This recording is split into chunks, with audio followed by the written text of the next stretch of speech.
This is the Marquesas Islands, a place almost completely cut off from the outside world. Even nature itself seems determined to reject life. Towering black volcanic cliffs plunge straight into the deep ocean, standing in lonely defiance against the sea.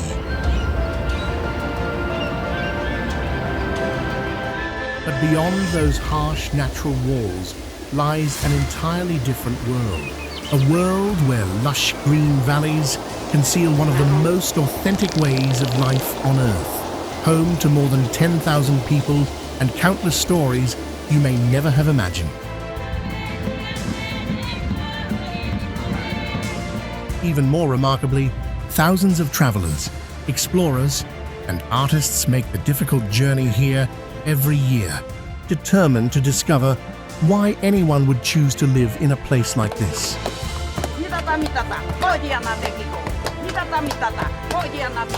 What has kept more than 10,000 people rooted here?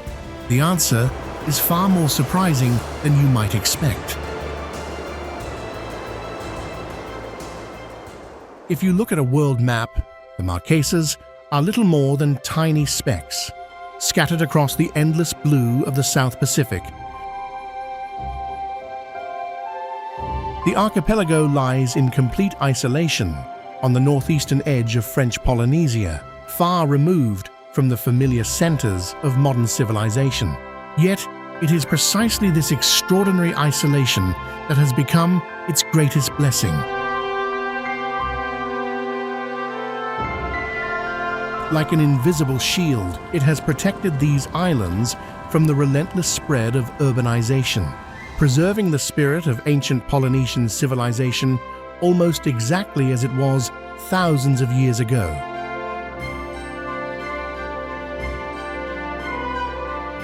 Unlike countries that occupy a single continuous landmass, the Marquesas consist of 12 islands and numerous smaller rocky islets.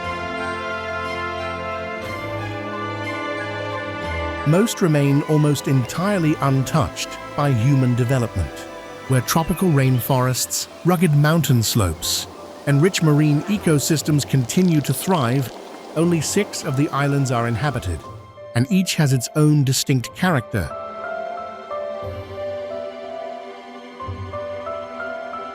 Nukuhiva is the largest island, covering nearly 390 square kilometers, and serves as the administrative, medical, and commercial center of the archipelago for more than 3,000 residents.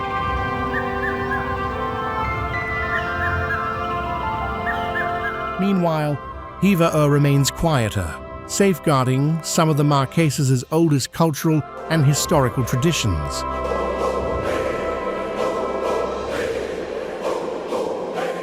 Surrounding these 2 islands are Uapu, Wahuka, Tahuata, and Fatu Hiva, each with its own landscape and rhythm of life, together creating a Marquesas that is both united and remarkably diverse.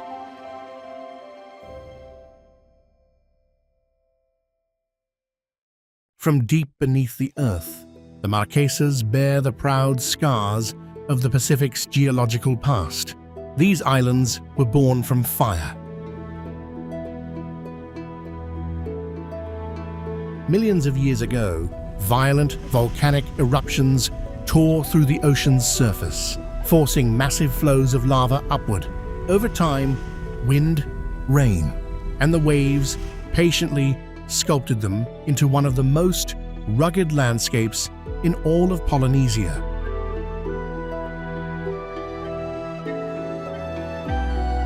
Yet, in the midst of this volcanic archipelago, Motu 1 stands out as a fascinating exception. The only uninhabited coral atoll in the Marquesas, it belongs entirely to nature, a nesting sanctuary for seabirds and an important breeding ground for Pacific green sea turtles.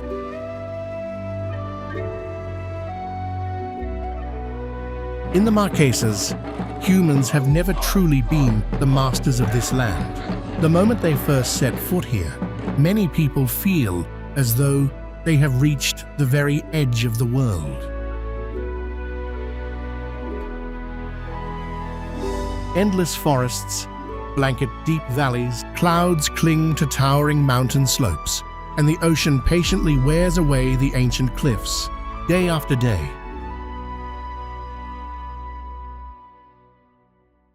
On the island of Fatuhiva, the Bay of Virgins appears like a hidden cove, concealed among colossal volcanic rock pillars. Sheer cliffs embrace the deep blue water, creating a landscape that is both breathtaking and almost surreal.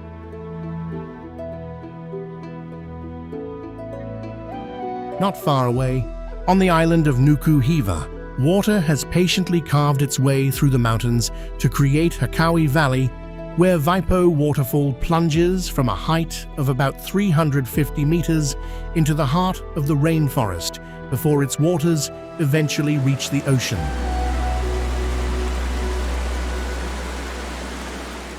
To experience these natural wonders, visitors must still hike through dense forests and follow untamed trails, a journey where nature always decides the rules.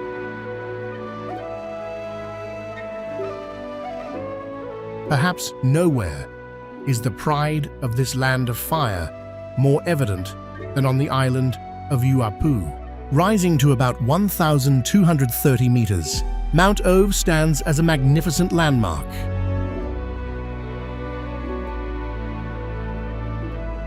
Instead of long mountain ranges, the island is defined by enormous basalt pillars that rise straight into the sky like natural towers, creating the Marquesas' most distinctive skyline.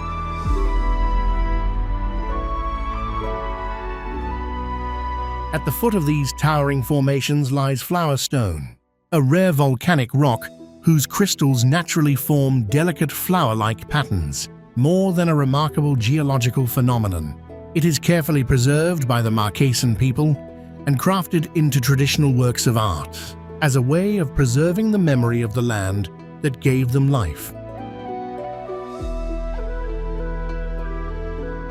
The harsh isolation of the Marquesas may confine human life, but it has also turned these islands into one of the safest natural sanctuaries on Earth for countless species. Along the steep mountain slopes, ancient forests shelter endemic birds found nowhere else in the world.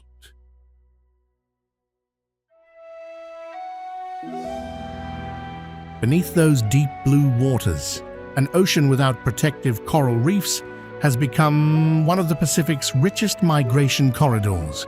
Here, whales, dolphins, and giant sharks swim freely, untouched by the fear of humans.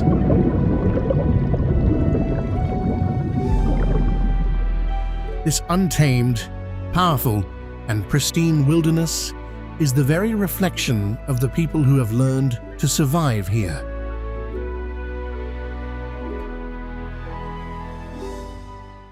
Among islands divided by towering mountains and deep seas, the Marquesan people have never been able to choose wherever they wanted to live. They could only settle in sheltered bays and on the small patches of flat land that nature left between the steep mountain slopes. From those rare pieces of land, villages gradually took shape, backed by the mountains and facing the open ocean.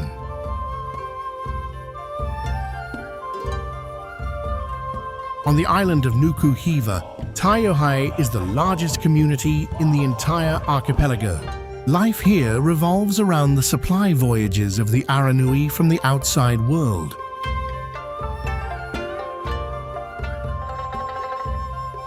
Yet the moment you leave the harbor behind, the bustle quickly fades, giving way to modest homes resting quietly beneath the shade of coconut palms.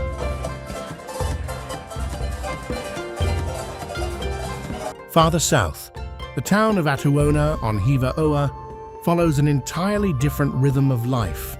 Nothing here feels rushed. Everyone knows one another, and conversations can last for hours on front porches, beside small market stalls or in roadside cafes. On a hill overlooking the town, Calvaire Cemetery quietly watches over two names once known around the world. Paul Gauguin, the painter who left Paris in search of a place untouched by Western civilization, chose to remain here after his death in 1903. Just a few steps away lies the grave of Jacques Brel, the legendary Belgian singer-songwriter who spent the final years of his life on Hivaoa and, in accordance with his final wishes, was laid to rest here in 1978.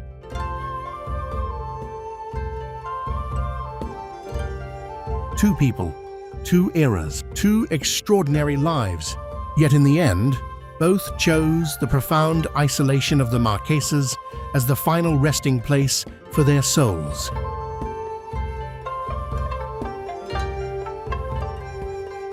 Perhaps only in this place, where nature itself seems to reject life, did they finally discover what it truly means to live.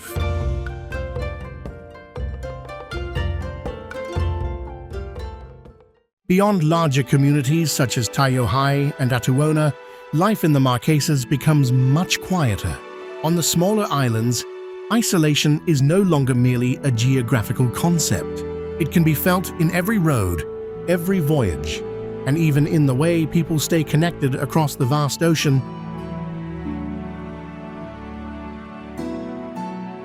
This is most evident on Fatuhiva, the youngest island and also one of the most isolated places on Earth.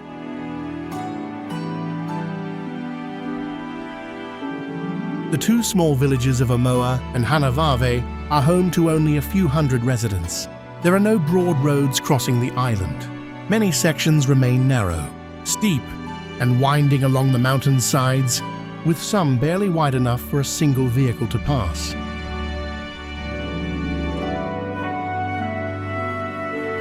Every journey from one village to the other requires crossing twisting slopes before another valley appears ahead, completely separated from the outside world.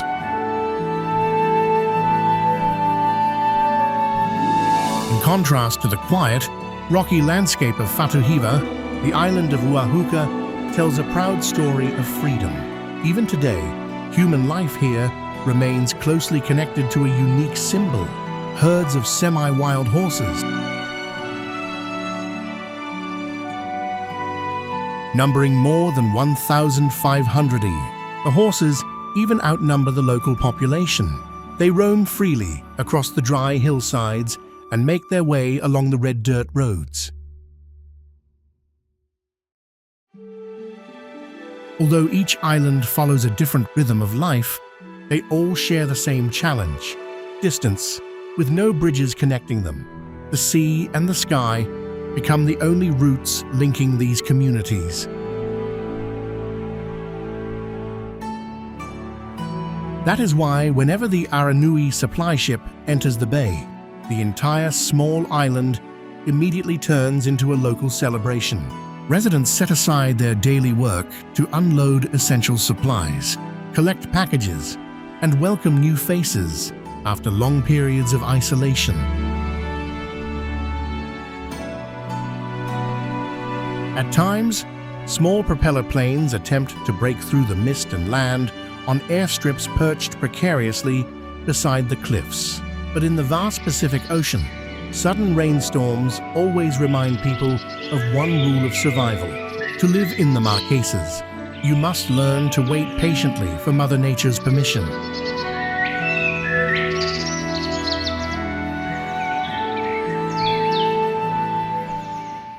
As the sun rises above the horizon, small fishing boats quietly leave the shore. Unlike many other islands in Polynesia, the Marquesas have no protective coral reefs.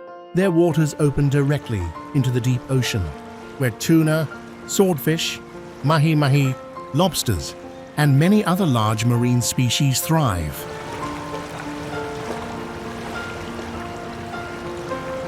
After hours at sea, the boats gradually return with the day's catch. Some is kept to feed the family, while the rest is sold or shipped to Tahiti, providing an important source of income for many coastal communities. Freshly landed tuna is often prepared as poisson cru, a traditional dish of raw fish mixed with lime juice, coconut milk, and onions. The recipe preserves the natural flavor of the ocean and reflects the simple way of life in the Marquesas, where fresh ingredients have always been valued more than elaborate cooking techniques.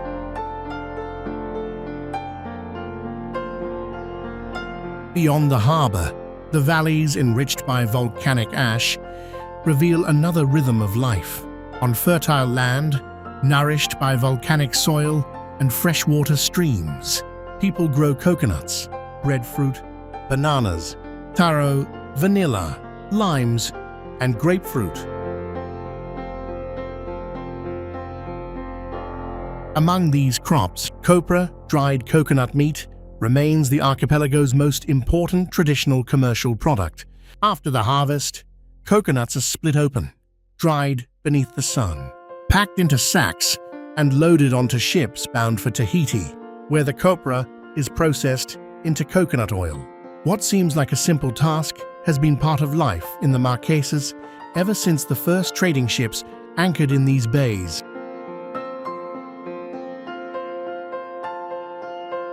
Breadfruit is far more than a staple crop. It is also the main ingredient in popoe, a traditional dish that has been part of Marquesan life for generations. Once the fruit ripens, it is roasted over charcoal until the skin is lightly charred. The soft flesh inside is then pounded with stone pestles that have been passed down through generations, transforming it into popoe. The steady rhythm of stone pestles striking stone mortars can still be heard in many homes today, echoing a tradition that dates back to the first Polynesians who settled in the Marquesas.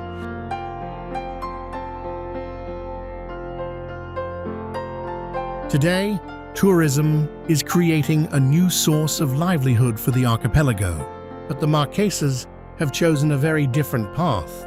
This is a place that turns away from luxury and spectacle. People do not come here simply to relax.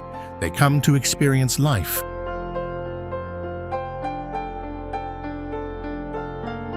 They stay in modest wooden homes with local families, ride horses through the forests, and hike untamed trails to reach the hidden Vaipo waterfall. In this way of life, the line between work and daily living almost disappears. A man may spend the morning fishing the open sea, the afternoon tending a coconut grove, the evening quietly carving the spirit of his homeland into stone sculptures, and the weekend guiding travelers through the islands.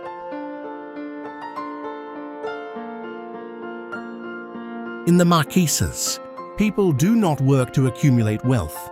They work to live in harmony with the rhythm of the land, the fire, and the ocean, a way of life that is remarkably versatile, deeply fulfilling, and quietly proud.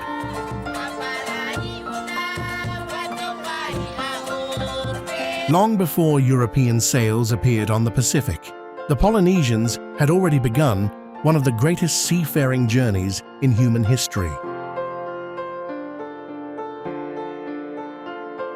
Without maps, compasses, or modern navigation equipment, they guided their double-hulled canoes across thousands of kilometers of open ocean using nothing but the stars, the winds, the ocean currents, and the movements of seabirds.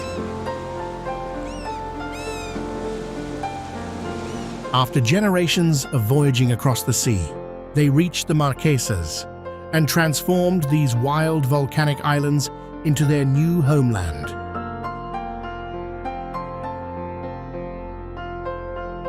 They turned the Marquesas into a great crossroads of Polynesian civilization.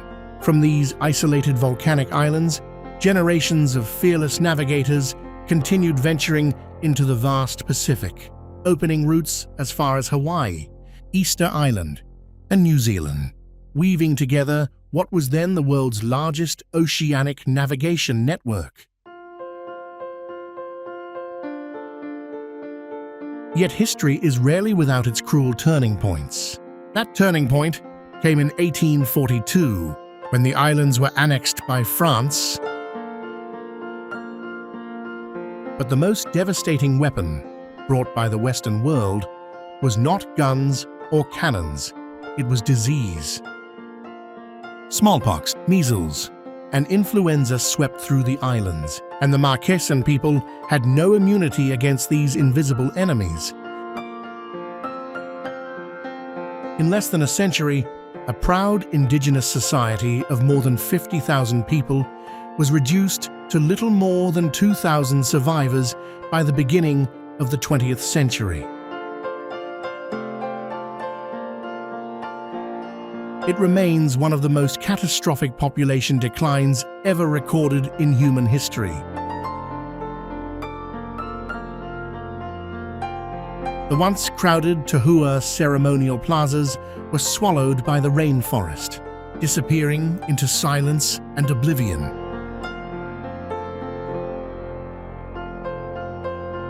But the more the Marquesas seemed to reject life, the more resilient the spirit of its people became.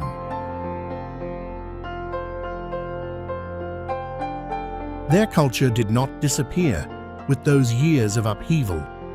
It simply waited. After decades of suppression and neglect under colonial rule, the soul of the Marquesas rose from the ashes. Patutiki tattoos, once condemned as sinful, and the rhythms of traditional skin drums, once silenced, now live proudly once again on the bodies and in the hearts of a new generation.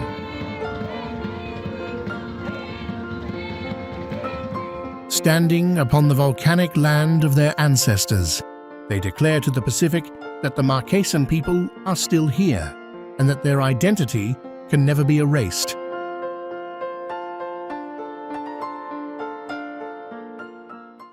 For the ancient Marquesan people, the world did not belong to humans alone. Every mountain, stream, forest, and stretch of ocean was believed to possess a spirit of its own.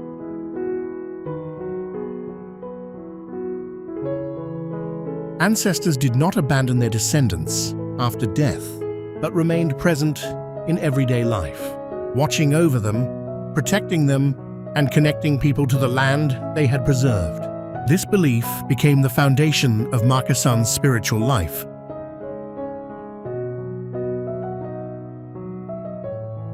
If the Tohua was where the community gathered, then the Mi was a space reserved for ancestors and deities, ceremonial sites placed in special locations among the mountains and forests or within the valleys, where chiefs announced important decisions. Priests conducted rituals, and the people maintained their connection with the invisible world in which they deeply believed.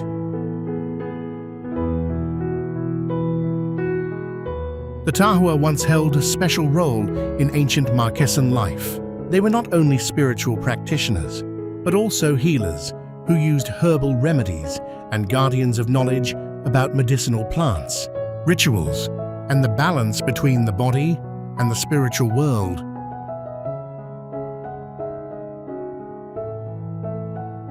In small communities between the mountains and the sea, the Tahua served as a bridge between humans, ancestors, and nature.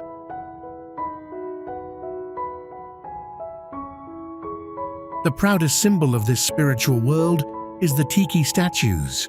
At the Mie Lipona archaeological site in the Puamau Valley, the enormous statue of Takai still stands tall. With its solemn face and wide-open eyes gazing toward the ocean, Takai is not simply a work of art, but an embodiment of power, protection, and the tribe's thousand-year memory.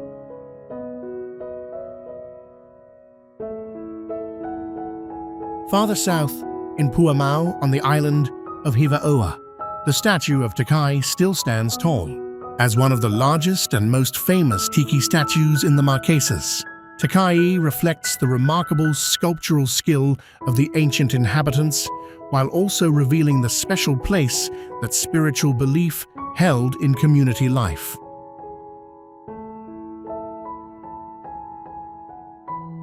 To the Marquesan people, these statues were not worshipped as physical gods, but represented power, protection, and the memory of earlier generations.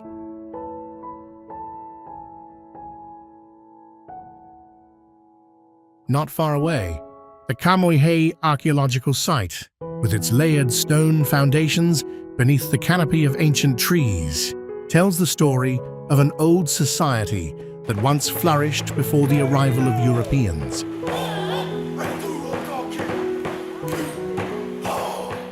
Time may have erased many rituals, but the tiki statues in the ancient forests of the Marquesas still stand in silence, their eyes facing the sea, guarding secrets that the modern world has never fully understood.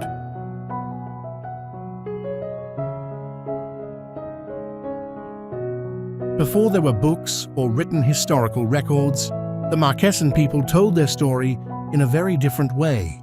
They preserved history on their own bodies, as well as in wood, bone, and shells, so that every generation that followed could still see the traces of their ancestors enduring to this day.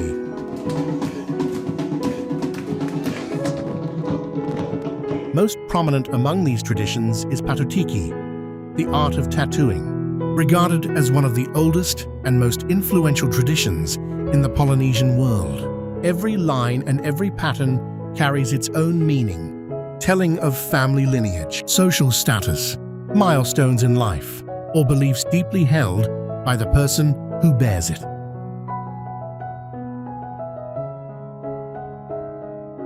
Simply by looking at someone's body, elders within the community could understand part of that person's story and origins.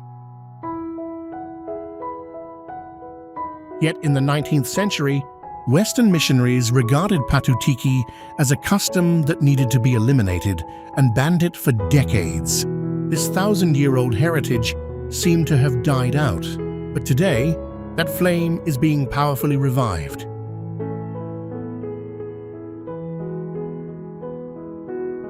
Young Marquesans proudly seek out artists to inscribe ancient patterns onto their bodies, not as a trend, but as a powerful declaration of cultural identity.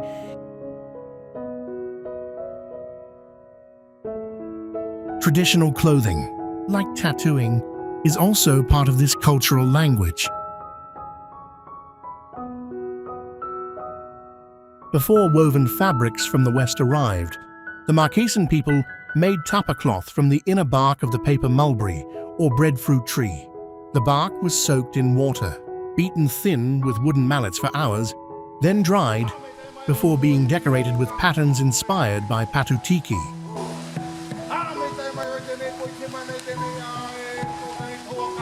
During traditional ceremonies and festivals, men wore maro loincloths, while women wore skirts made from tapa cloth.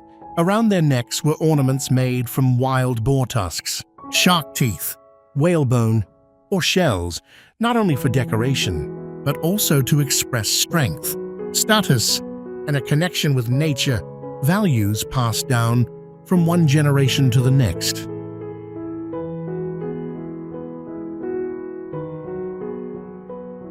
Despite enduring periods when it seemed they had lost everything, the Marquesan people still found their identity again through the simplest things. A tattoo on a young person's wrist, a wooden statue in the hands of an elderly artisan. This is how a culture continues to survive without the need for books or museums.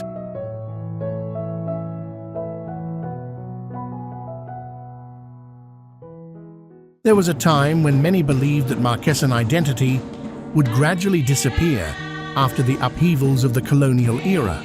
Yet what had once been forbidden did not vanish. It quietly survived in family memories, in stories passed from grandparents to grandchildren, and in the Marquesan people's own desire to preserve their roots.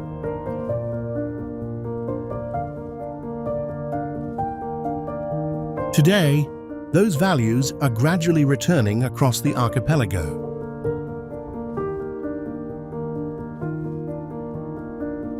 This revival is most clearly seen in the Matavá festival, a celebration honoring the heritage of their ancestors.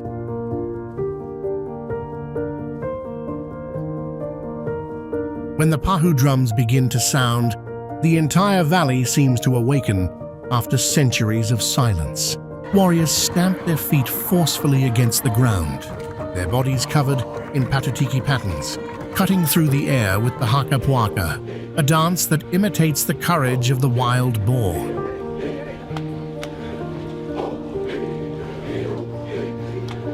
Soon afterward, women appear in tapa clothing, with umu-hei arrangements woven into their hair from tiare flowers, vanilla, small pineapples, and local herbs.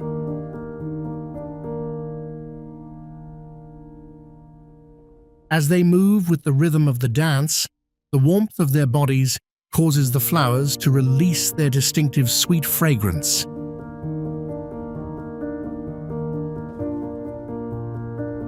As the drums continue to echo, they extend their arms and gracefully recreate the image of seabirds circling the cliffs of the archipelago through the Hakamanu dance.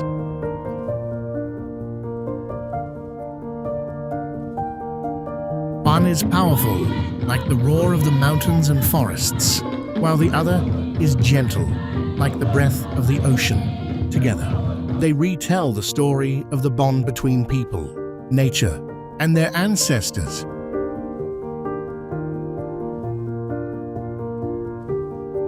Alongside this is the effort to preserve the Marquesan language.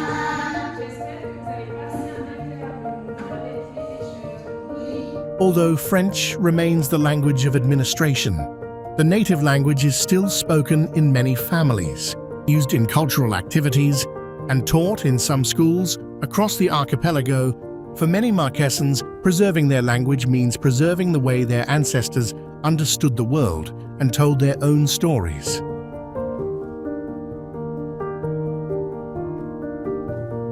France's policies have also changed. While colonial authorities and missionaries once restricted many elements of indigenous culture, today the government of French Polynesia and France work with local communities to preserve archaeological sites, restore Mia, support traditional arts, and protect the Marquesan language. A new chapter is being written, not by erasing the past, but by respecting and protecting what remains.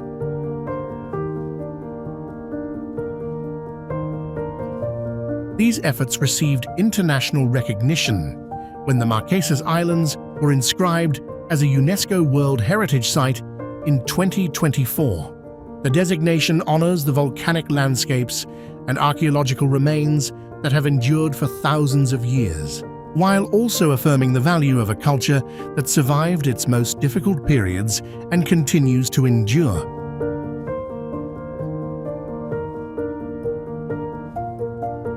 For the Marquesan people, it is a declaration that what their ancestors left behind is still alive in the generations to come.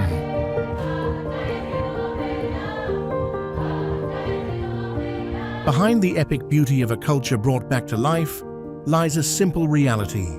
The Marquesas cannot produce everything they need.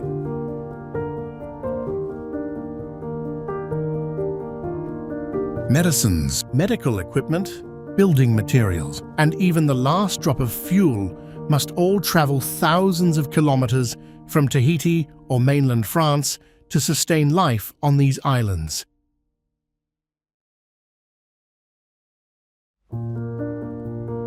Although they live on the edge of the world, the Marquesan people use the CFP francs. Children study under the French education system, and residents are protected by a European social welfare system.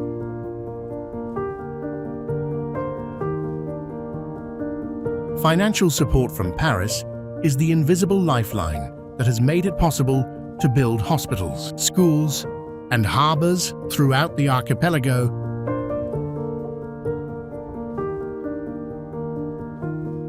Isolation may confine these islands, but the steady support of the mainland continues to sustain this remote outpost every single day.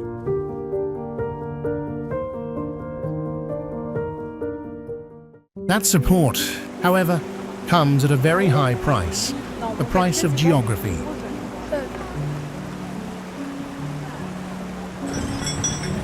Things that people elsewhere take for granted, such as a carton of fresh milk, a bag of cement, or a motorcycle spare part, become expensive commodities in the Marquesas because of the enormous cost of transportation.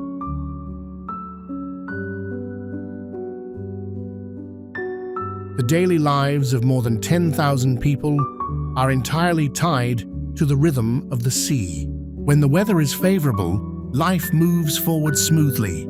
But when a major Pacific storm arrives, supply ships are delayed, store shelves quickly begin to empty, and construction projects are forced to come to a halt.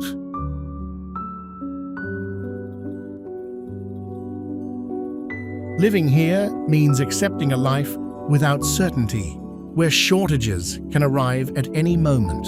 Nowhere is this challenge more visible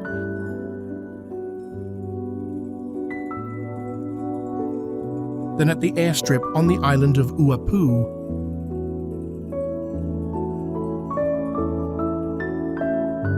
The island's steep volcanic terrain leaves no room for a conventional airport. Instead, the runway is perched among towering rocky cliffs, where every landing and takeoff becomes a demanding test of skill as experienced pilots contend with the Pacific's sudden crosswinds.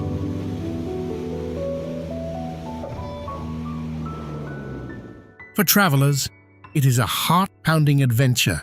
For the Marquesan people, it is simply another ordinary day.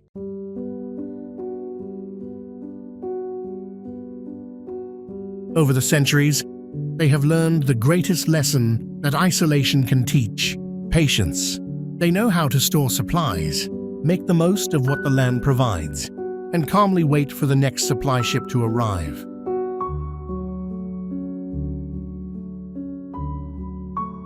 Behind its picture-perfect beauty, the Marquesas is facing the growing pressures of modern society.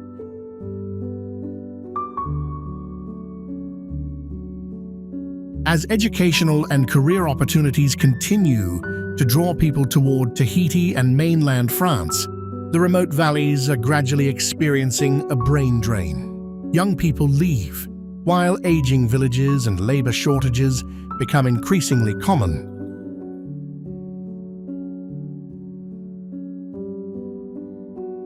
Today, extreme isolation has taken on a different face.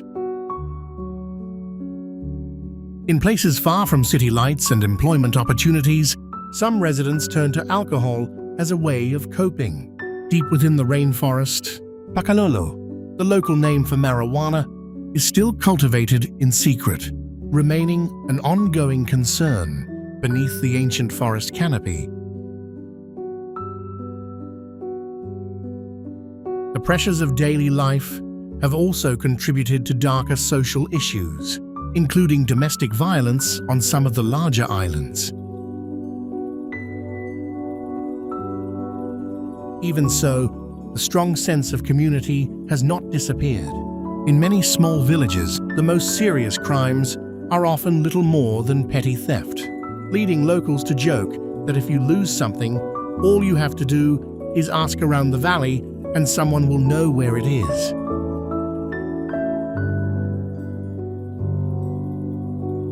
Nature once bound people together, forcing them to depend on one another to survive beside the unforgiving Pacific.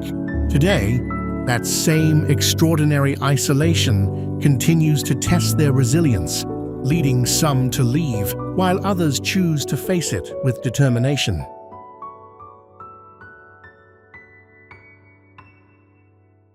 What has kept the Marquesan people rooted on these remote islands for generations? The answer is not wealth or comfort, but a sense of belonging. In the Marquesas, no one truly lives alone. Generations still share the same gardens, the same boat landings, and meals that bring families together. Nature is not separate from daily life. The mountains are part of childhood memories, and the ocean is every child's first teacher. The harsh isolation of geography has, in its own way, become a gift, offering a life with fewer conveniences, but more time for the things that truly matter.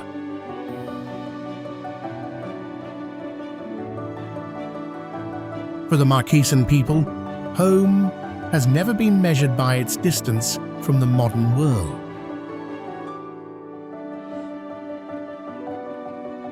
Home is where the Pahu drums still echo during every festival, where every bay carries the memory of their ancestors. In a world that constantly urges people to travel farther in search of happiness, the Marquesan people choose to stay, not because this place is perfect, but because it is the only place where they can truly be themselves.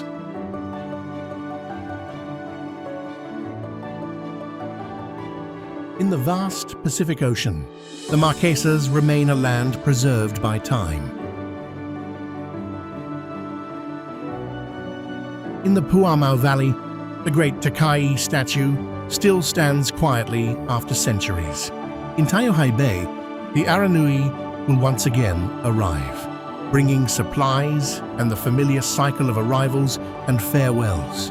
The ocean continues to roar between the islands, and life here carries on in its own timeless rhythm.